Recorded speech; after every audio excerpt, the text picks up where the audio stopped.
राम मंदिर निर्माण की वर्षगांठ पर नागदा में भव्य आयोजन, हजारों राम भक्त होंगे शामिल। हजारों वर्षों की त्याग, तपस्या और संघर्ष के बाद अयोध्या में श्री राम मंदिर निर्माण पूर्ण होने से पूरे देश में उत्साह और उल्लास का वातावरण बना हुआ है। इसी क्रम में श्री राम मंदिर निर्माण की प्रथम वर्षगांठ के अवसर पर नागदा नगर में एक भव्य धार्मिक आयोजन किया जा रहा है। 22 जनवरी को श्री राम मंदिर निर्माण की वर्षगांठ के उपलक्ष्य में इसकी पूर्व संध्या 21 जनवरी को हिंद सांस्कृतिक मंच के तत्वावधान में नागदा के दीनदयाल चौक पर विशाल हनुमान चालीसा पाठ का आयोजन किया जाएगा। इस आयोजन में हजारों की संख्या में राम भक्तों की उपस्थिति रहने की संभावना है। कार्यक्रम के दौरान भजन संध्या का आयोजन होगा तथा संत महात्माओं द्वारा उपस्थित श्रद्धालुओं को संबोधित किया जाएगा। इस भव्य आयोजन की तैयारियों में पूर्व विधायक दिलीप सिंह शेखावत अपनी पूरी टीम के साथ सक्रिय रूप से जुटे हुए हैं। आयोजन को सफल बनाने के लिए शहर एवं ग्रामीण क्षेत्रों में लगातार बैठकों का दौर जारी है। इसी कड़ी में मंगलवार को मुक्तेश्वर मंदिर परिसर में नागदा ग्रामीण क्षेत्र के रामभक्तों की बैठक आयोजित की गई। जानकारी के अनुसार बैठकों का ये क्रम 11 जनवरी से 17 जनवरी तक ग्रामीण क्षेत्रों में चलेगा, जबकि नागदा शहरी क्षेत्र की बैठक 18 जनवरी को खंडेलवाल धर्मशाला में आयोजित की जाएगी।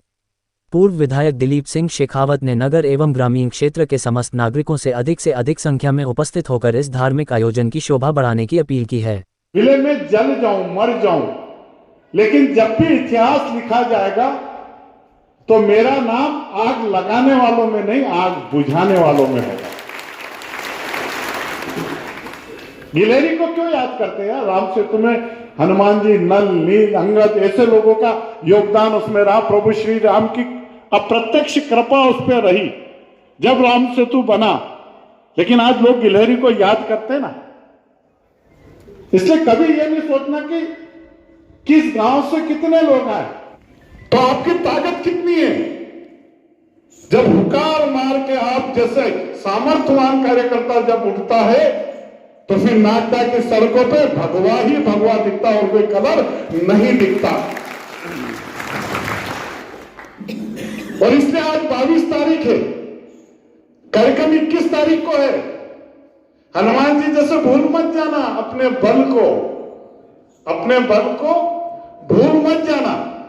हमें रोज याद करना है, हमें 21 तारीख को जाना है, हमें 21 तारीख को जाना है। उस दिन हमारे सपनों का राम मंदिर 22 को बना था और पूर्व संध्या पर हम हनुमान जी महाराज से यही प्रार्थना करेंगे कि अभी राम मंदिर बना है, बाकी भी जो बचा है वो काम भी भगवान आप करवाई देना। करवाएंगे बहुत सारी जगह अभी भी ऐसी बची है कलंक के रूप में इस देश में। ये कलंक ही है कि काशी विश्वनाथ मंदिर, भोलेनाथ सृष्टि के रचयिता है, केवल भारत के नहीं, इस सृष्टि के रचयिता है। तो पहले भोलेनाथ आए कि दूसरे लोग आए? अब तुम्हें कमरा टांग दो, कह दो कि ये तो हमारा है, तो उसको हम स्वीकार करेंगे क्या? किसी कीमत पे स्वीकार नहीं करेंगे। मर जाएंगे, मार देंगे, लेकिन स्वीकार नहीं करेंगे किसी भी कीमत पर।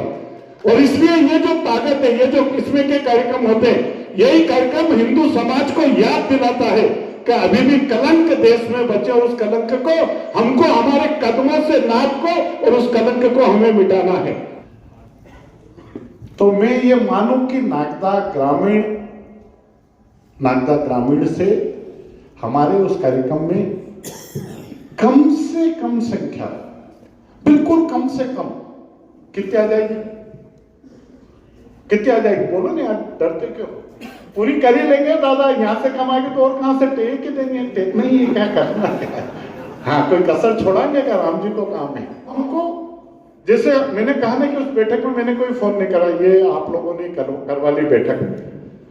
इस बैठक को हमें जैसे संघ की पद्धति होती ना, पहले 4 लोग बैठेंगे, फिर 4 की टोली 8 में बदलेगी, 8 की टोली फिर 16 में बदलेगी, फिर 16 के बाद में 32 की रचना होगी। ऐसे करके वो ऊपर से लेके नागपुर संघ का प्रमुख कार्यालय से योजना चलेगी और ठेठ गांव तक वो चली जाएगी।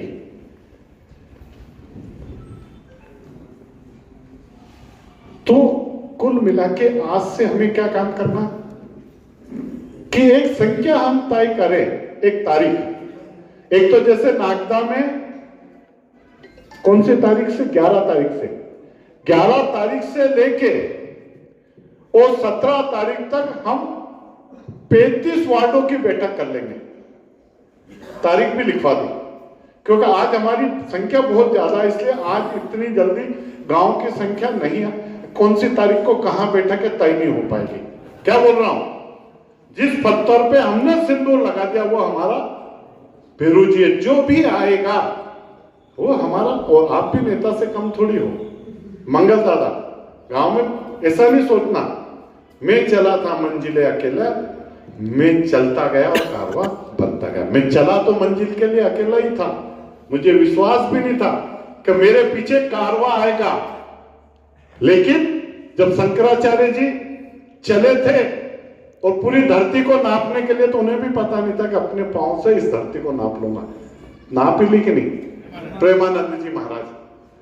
अब मैंने अभी दर्शन नहीं करे, झूठ क्यों बोलूंगा, लेकिन रात को 1-1:30 बजे वो भगवान के वो परिक्रमा के लिए निकलते हैं सड़कों पे।